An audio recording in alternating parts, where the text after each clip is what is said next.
नमस्कार, मैं हूं अंकुर। आप देख रहे हैं सत्य हिंदी। एक नजर अब तक की सुर्खियों पर। हरियाणा के आईपीएस अधिकारी वाई पूरन कुमार के पोस्टमार्टम को लेकर हुए विवाद को अंत हो गया है। उनकी पत्नी आईएएस अधिकारी अमनीत पी कुमार ने बुधवार को कहा कि उन्होंने पोस्टमार्टम की अनुमति दी है। अमनीत कुमार ने बताया कि उन्हें चंडीगढ़ पुलिस की तरफ से यह भरोसा दिया गया कि जांच निष्पक्ष और पारदर्शी होगी। इसके साथ ही हरियाणा सरकार ने यह भी आश्वासन दिया कि गलत काम करने वाले अधिकारियों के खिलाफ कार्रवाई की जाएगी। इस परिवार की अनुमति के बाद पोस्टमार्टम चंडीगढ़ में किया जा रहा है। अमृत कुमार ने बयान में कहा, न्याय के व्यापक हित और साक्ष्य की अहमियत को देखते हुए मैंने पोस्टमार्टम की अनुमति दी है। चंडीगढ़ में सीनियर आईपीएस वाई पूरन कुमार की मौत के 8वें दिन रोहतक पुलिस के साइबर सेल में कार्यरत एएसआई संदीप लाठर के सुसाइड ने पुलिस महकमे की चिंताएं बढ़ा दी। यही नहीं, दोनों सुसाइड केस को जातीय रंग देने में मामला और गंभीर हो रहा है। प्रारंभिक जांच में रिश्वत केस में पूरन कुमार के गनमैन सुशील कुमार को हिरासत में लेने वाली टीम में संदीप लाठर भी शामिल थे। चंडीगढ़ पुलिस की स्पेशल इन्वेस्टिगेशन टीम रिश्वत केस और सुशील की गिरफ्तारी से जुड़ी रोहतक पुलिस के सभी कर्मचारियों से पूछताछ कर रही है। कुछ से पूछताछ हो चुकी है और कुछ को नोटिस देकर पूछताछ के लिए बुलाया गया है। दैनिक भास्कर की रिपोर्ट के मुताबिक लाठर की गिनती आईपीएस नरेंद्र विजारनिया के भरोसेमंद लोगों में होती थी। सुसाइड से पहले के वीडियो में और सुसाइड नोट में लाठर ने विजारनिया को ईमानदार बताया है। जब एक शराब कारोबारी की शिकायत पर आईजी पूरन कुमार के गनमैन सुशील कुमार के खिलाफ कार्रवाई हुई, तब सुशील को हिरासत में लेने का जिम्मा लाठर को ही मिला।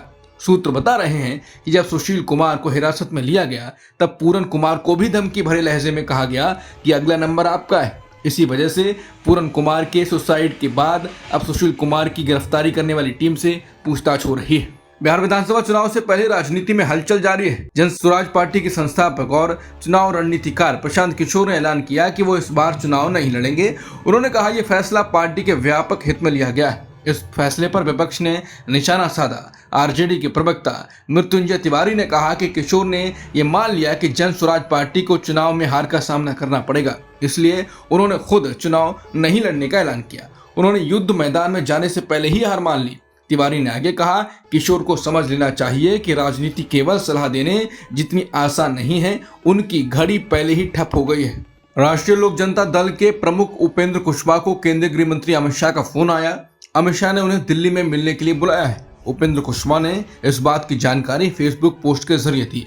उन्होंने लिखा कि मैं और केंद्रीय गृह राज्य मंत्री नित्यानंद राय दिल्ली रवाना हो रहे हैं। हमें अमित शाह जी से कुछ जरूरी मुद्दों पर बात करनी है। इसी कारण पटना में आज होने वाली पार्टी मीटिंग को फिलहाल स्थगित किया जाता है। राजनीतिक गलियारों में इस मुलाकात को एनडीए में चल रहे तनाव से जोड़कर देखा जा रहा है। बीती रात पटना में एनडीए खेमे में हलचल देखने को मिली। बीजेपी के वरिष्ठ नेता सम्राट चौधरी, नित्यानंद राय, नितिन नवीन समेत कई बड़े नेता आरएलएम प्रमुख उपेंद्र कुशवाहा से मिलने उनके घर पहुंचे।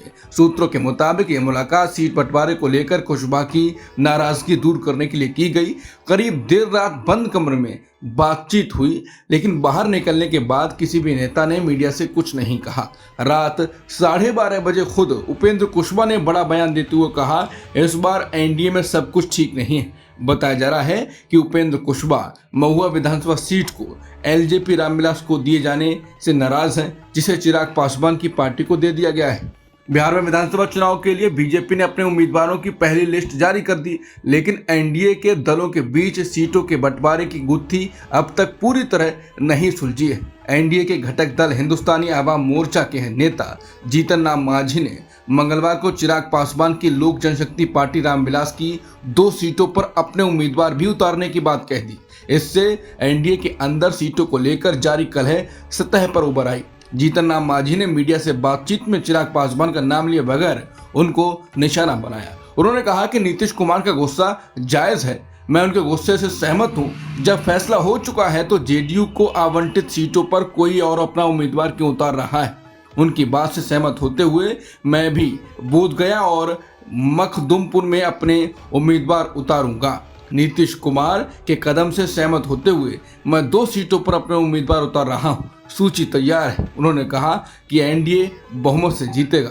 सुप्रीम कोर्ट ने बुधवार को सोनम वांगचुक की पत्नी गीतांजलि अंगमो की याचिका पर सुनवाई को 29 अक्टूबर तक टाल दिया। गीतांजलि ने अपने पति के हिरासत मामले में याचिका में संशोधन करने की इच्छा जताई थी। जस्टिस अरविंद कुमार और एनवी अंजारिया की बेंच ने कहा कि जोधपुर जेल के जेलर ने हलफनामे में बताया कि वांगचुक से उनके बड़े भाई और वकील की मुलाकात हुई है। वरिष्ठ वकील कपिल सिब्बल, जो गीतांजलि अंगमो की ओर से पेश हुए, उन्होंने कहा वो याचिका में संशोधन कर हिरासत के आधार को चुनौती देंगे। सुनवाई के दौरान सिब्बल ने यह भी अनुरोध किया कि वांगचुक को अपनी पत्नी के साथ कुछ नोट्स साझा करने की अनुमति दी जाए। सर्वोच्च न्यायालय ने सॉलिसिटर जनरल तुषार मेहता के तर्क को स्वीकार किया, जिन्होंने कहा कि उन्हें वांगचुक को नोट्स साझा करने में कोई आपत्ति नहीं।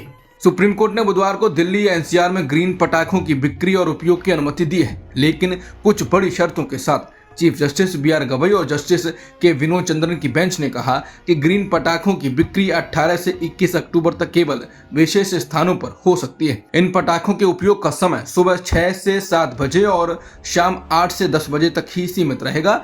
सुप्रीम कोर्ट ने यह भी स्पष्ट किया कि ई-कॉमर्स प्लेटफॉर्म के जरिए पटाखों की बिक्री पूरी तरह से प्रतिबंधित रहेगी। बेंच ने बताया कि पहले लगाया गया पूर्ण प्रतिबंध उल्टा असर कर रहा था, क्योंकि लोग पारंपरिक पटाखों की तस्करी कर रहे थे, जिससे हवा की गुणवत्ता पर अधिक नुकसान हो रहा था। कोर्ट ने कहा कि संतुलित दृष्टिकोण अपनाना जरूरी है। पारंपरिक पटाखों से ज्यादा नुकसान हो रहा है, इसलिए ग्रीन पटाखों की अनुमति दी जा रही है। पाकिस्तान और अफगानिस्तान के बीच सीमा पर झड़प की खबरें एक बार फिर मिल रही हैं। बीबीसी की रिपोर्ट के मुताबिक पाकिस्तानी सुरक्षा सूत्रों ने दावा किया कि मंगलवार शाम को अफगान तालिबान और टीटीपी ने सीमा पार से पाकिस्तान के कुर्रम जिले में बिना उकसावे की गोलीबारी की, जिसके बाद पाकिस्तानी सेना ने जवाबी कार्रवाई की और तालिबान चौकियों को गंभीर नुकसान पहुंचाया। पीटीबी के अनुसार पाकिस्तानी सेना के अभियान के परिणाम स्वरूप अफगानिस्तान के प्रांत खोस्त में बुनियादी ढांचे को नुकसान पहुंचा। हालांकि पाकिस्तान और अफगानिस्तान ने इन झड़पों की आधिकारिक पुष्टि नहीं की है।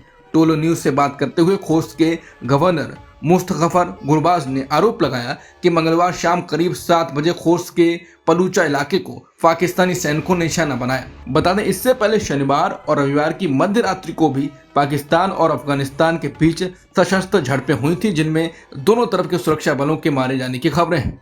अमेरिका के राष्ट्रपति डोनाल्ड ट्रंप ने एक बार फिर दावा किया है कि उन्होंने भारत और पाकिस्तान के बीच युद्ध रोकने में मदद की और दोनों देशों के बीच सीज फायर कराया। व्हाइट हाउस में अर्जेंटीना के राष्ट्रपति जेवियर मिलेई के साथ लंच के दौरान ट्रंप ने कहा कि रूस के राष्ट्रपति पुतिन अभी भी यूक्रेन में युद्ध जारी रखे हुए हैं। ट्रंप ने कहा कि मुझे बहुत निराशा है, क्योंकि पुतिन और मेरा रिश्ता अच्छा था। मुझे नहीं पता ये वो इस युद्ध को क्यों जारी रखे हुए हैं। उन्होंने ये भी कहा कि इस युद्ध में पुतिन ने लगभग 10 लाख सैनिक खो दिए हैं और मौतों के हिसाब से ये द्वितीय विश्व युद्ध के बाद सबसे बड़ा युद्ध बन गया है। ट्रंप ने आगे दावा किया कि भारत और पाकिस्तान के बीच युद्ध होने से बड़े पैमाने पर नुकसान हो सकता था, जिसे उन्होंने रोक दिया।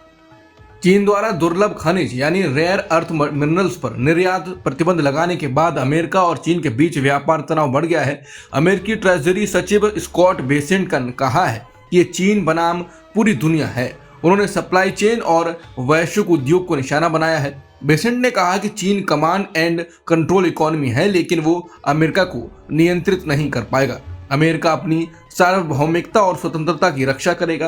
उन्होंने आगे कहा कि अमेरिका पहले ही साझेदार देशों से संपर्क कर चुका है।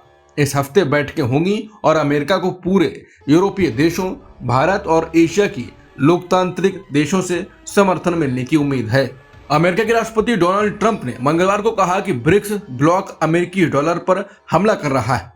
ट्रंप ने चेतावनी दी कि अगर ब्रिक्स अमेरिकी डॉलर को बदलने की कोशिश जारी रखता है तो अमेरिका उस ब्लॉक पर टैरिफ लगा देगा। ट्रंप ने अर्जेंटीना के राष्ट्रपति जेवियर मिलेई के साथ द्विपक्षीय लंच के दौरान पत्रकारों से बात करते हुए कहा कि जो भी देश डॉलर में लेन देन करना चाहता है उसे फायदा मिलेगा।